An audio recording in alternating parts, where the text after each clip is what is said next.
இந்த இடி உழுவுது, இடி இடி இது என்ன? இந்த இடிங்கிறது என்ன? நாங்கெல்லாம் இடி அடிச்சா சிலவங்க பயந்துருவோம், சிலவங்க எங்களுக்கு இருப்பொன்றிக்குத்தானே இடிய தாக்காது பின்னால பார்ப்போம். இடி என்கிறது மலக்குடைய தஸ்பீஹ். இடி என்கிறது என்ன? அரபு சூரத்துல் ரஅத் தனி சூறாவே போடுவாங்க. வயுஸப்பிஹு الرعد بحمده. அந்த இடியை அனுப்புறது மலக்கு தான், மலக்குடைய சத்தம் தான். ஷியாக்கள் சொல்லுவாங்க அழுதியெல்லாம் சத்தம் போடுறாங்க. இடி விழும் பொழுது இடியுடைய சத்தம் வரும் பொழுது சொல்லுவாங்க இது அழுதியல்லாஹுடைய சத்தம் என்பாங்க. பிள்ளை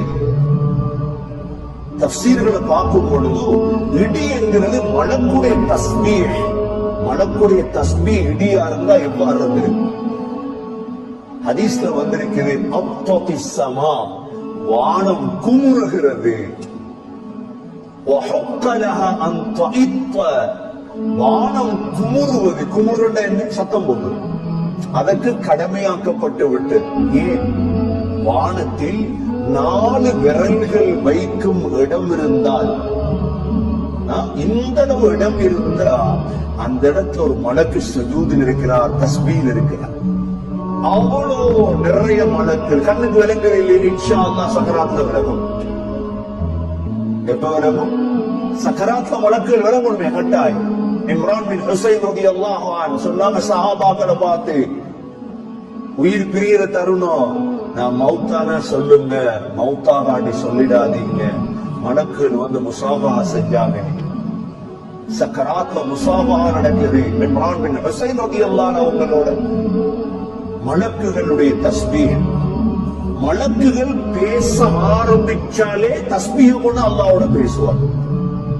எப்படி? அல்லாஹ் சூரா பக்ரால சொல்றார். இப்ப அல்லாஹ் சொல்லிட்டானே, قال إني أعلم ما لا تعلمون. அல்லாஹ் சொல்லிட்டான், உங்களுக்கு தெரியாதெல்லாம் எனக்கு தெரியும். மலக்கு என்ன பதில் சொன்னாங்க? قالوا سبحانك. இதான் தஸ்பீஹ். قالوا سبحانك لا علم لنا إلا ما علمتنا إنك أنت العليم الحكيم.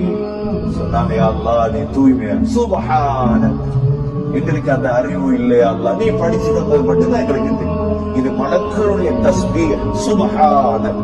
இரண்டாவது. மூன்றாவது சூரத்துல் அம்பியால அல்லாஹ் சொல்றார், நாங்களாம் சாப்பிடுவோம் தானே, குடிப்போம், தூங்குவோம், மனைவி மக்களோட வாழ்வோம். மலக்குகளுக்கு இந்த வேலை ஒன்றும் இல்லை. மலக்குகள் சாப்பிடுறது இல்லை, மலக்குகள் குடிக்கிறது இல்லை, மலக்குகளுக்கு திருமணம் இல்லை, தூக்கம் இல்லை. அப்ப என்ன வேலை? தஸ்பீஹ்.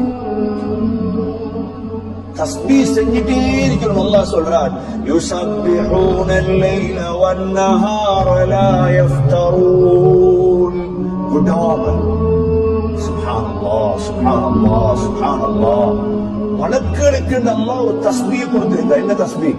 சுப்ஹானல்லாஹி வ பிஹம்தி. இதான் தஸ்பீஹ். அவங்களோட சுப்ஹானல்லாஹி சுப்ஹானல்லாஹி வ பிஹம்தி, இது மலக்குகளுடைய தஸ்பீஹ். ஒவ்வொருத்தருக்கும் ஒரு தஸ்பீஹ் அல்லாஹ் கொடுத்து வச்சிருக்கார். எங்களுக்கு நாங்க 15 தஸ்பீஹ் எழுதி தந்திருக்கிறோம். நான் கடைசியாக விளம்பரப்படுத்துறேன். 15 தஸ்பீஹுடைய மலக்குடைய தஸ்பீஹ் எங்களுக்கு தரப்பட்டிருக்கு.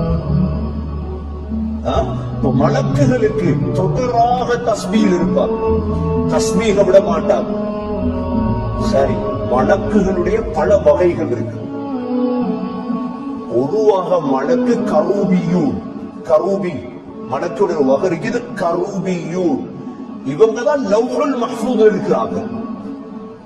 அல்லாஹ் சொல்றானே, லா யமஸ்ஸுஹு இல்லல் முதஹ்ஹரூன். கரூபியூன். இரண்டாவது மலக்குகள் யாருன்னா அர்ஷ சுமக்கிறாங்க, ஹமலத்துல் அர்ஷ். இந்த அர்ஷ சுமக்கிற மலக்கு தஸ்பீஹ் செஞ்சுட்டே இருக்கும், தஸ்பீஹ் செஞ்சு கொண்டே இருக்கும். அல்லாஹ் சூரத்து ஸுமர் 75வது ஆயத்தில் அல்லாஹ் சொல்றான், எங்களை பார்த்து சொல்றான், வதரல் மலாயிகத ஹாஃபீன மின் ஹவ்லில் அர்ஷ் யுஸப்பிஹூன பிஹம்தி ரப்பிஹிம் நீங்க பாப்பீங்க அரிசிக்கு சூடாக இருக்கும் மலக்குகள் அல்லாஹ்வை தஸ்பீஹ் செய்து கொண்டே இருப்பார்கள். அல்லாஹ்வை தஸ்பீஹ் சுப்ஹானல்லாஹ் சுப்ஹானல்லாஹ் சுப்ஹானல்லாஹ். சூரா காஃபிர் 7வது ஆயத்தில் அல்லாஹ் சொல்றார், الذين يحملون العرش ومن حوله يسبحون بحمد ربهم. அரிஷ சுமக்கிறாங்களே மலக்குகள், இவங்க அல்லாஹ்வை தஸ்பீஹ் செய்துட்டே இருப்பாங்க. நாங்க செய்யற 100 தஸ்பீஹ் 33 தஸ்பீஹ் கணக்கெடுக்காம செய்யற தஸ்பீஹ் அல்லாஹ்க்கு தேவைப்படாது. சில நேரம் கணக்கெடுக்காம தான் உலகால தஸ்பீஹ் செஞ்சிருக்கோம் நினைக்கிறேன். யாரும் இந்த தஸ்பீஹ பத்தி படிக்காம தஸ்பீஹ் செய்யறாங்களோ அவங்க கணக்கெடுக்காம தஸ்பீஹ் செஞ்சாங்க. இன்னைக்கு இஷா தொழுது தஸ்பீஹ் செஞ்சோம். நான் உங்கள்கிட்ட கேட்கிறேன், இஷா தொழுது இமாம் சுப்ஹானல்லாஹ் சுப்ஹானல்லாஹ் என்றார், நீங்களும் சுப்ஹானல்லாஹ் நீங்க சுப்ஹானல்லாஹ்னு சொல்லும் பொழுது உங்களோட கல்வில இந்த சிந்தனைகள் வந்ததா? அல்லாஹ் நான் பரிசுத்தம் செய்கிறேன், பிள்ளைகளை விட்டு பரிசுத்தமானவன் அல்லாஹ், கூட்டை விட்டு பரிசுத்தமானவன் அல்லாஹ், குறைகளை விட்டு பரிசுத்தமானவன் அல்லாஹ். சுப்ஹானல்லாஹ் இல்ல சும்மா கிளிப்புள்ள பாடம் மாதிரி சுப்ஹானல்லாஹ் சொன்னமா? நாங்க எங்களை மாற்றிக்கொள்ளும், நண்பர்களுக்கு இதை படிச்சு கொடுப்போம். அதெல்லாம் 92 ஆயத்தை சுருக்கினை கொண்டு வந்திருக்கும். எவ்வளவு நேரம் போனாலும் பரவாயில்லை, அவ்வளவு விடயத்தையும் படிக்கும். அப்பதான் ஒரு சுப்ஹானல்லாஹ் எங்களுக்கு போதும்.